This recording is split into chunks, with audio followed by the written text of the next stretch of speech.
Stories are for joining the past to the future.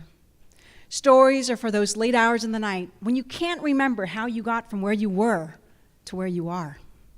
Stories are for eternity, when memory is erased, when there's nothing left to remember except the story. Those words are from Tim O'Brien's Vietnam War novel, The Things They Carried. And his truth of how stories can change the future deeply resonated with me. You see, stories have always been a special place, have always had a special place in my life. I'm Wan Ha, and these are my stories. Chapter 1. I'm 6 years old. It's 1979, just a few years after the end of the Vietnam War. We are on a boat in the middle of the South China Sea. A scream pierces the cabin. The pirates are coming. There's a frenzy of activity as people scramble to try to hide their most valuable possessions. The woman sitting next to me plops a handful of jewelry into my tin can of porridge. "Don't scrape the bottom," she says. "Just pretend to eat it." Minutes later, a machete emerges in the doorway, followed by the suntanned arm and the face of a pirate. But to me, he looks just like a fisherman. And in the cabin, the children are hiding behind their parents. The woman sitting across from me squeezes her eyes so tightly as if she could will herself to disappear from that moment. But my eyes are wide open. I am riveted by this stranger, this fisherman with his sharp blade who's brought so much terror into our lives. I watch him as he goes from adult to adult, ransacks their belongings, takes their gold, their gems, their family heirloom, and throws it into a plastic bag. He never even looks at my porridge. And even though I don't know enough to be afraid, on the faces of the adults, I see fear. At age 6, I sense the importance of bearing witness. Chapter 2. We eventually find our way to a Malaysian refugee camp on a lovely island. My parents start new work as tailors on this island, and there are huge lines for rations of food and water. We don't have much, but we do have each other. And it seems as if everyone on this island, we all survive on our dreams of a better life in a faraway place called America. And every few days, there's joy as families find out that they've been chosen to be resettled in the United States.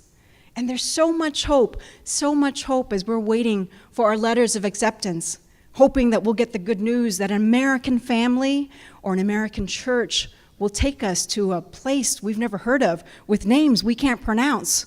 Oklahoma, Florida, Wisconsin.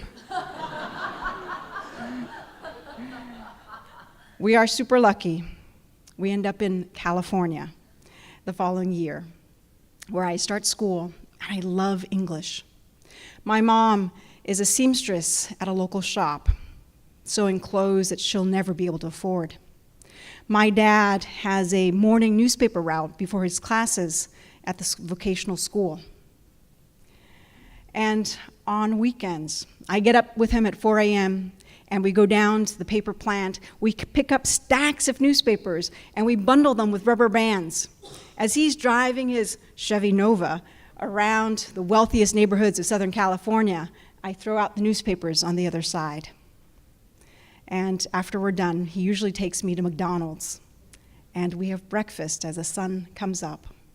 I am the luckiest kid alive. And from my parents, I learn that you can take immense pride in working hard for your family. And as I stand here before you today, it's with the humbling realization that if we were refugees, if we were immigrants today seeking help, chances are I wouldn't be here. My 6-year-old self would be so distraught, would be so lost if I didn't have my mom and my dad by my side after that long and traumatic journey. And so now when I see photographs and the videotape, when I see the faces of the adults being taken away, when I see the children without their parents, I see their faces and I understand their helplessness and their fear. Chapter 3. I'm in 5th grade, and it's career week, where we research the various professions. My parents and I have taken to watching the nightly news with Connie Chung. And we, of course, love her. Who doesn't love her?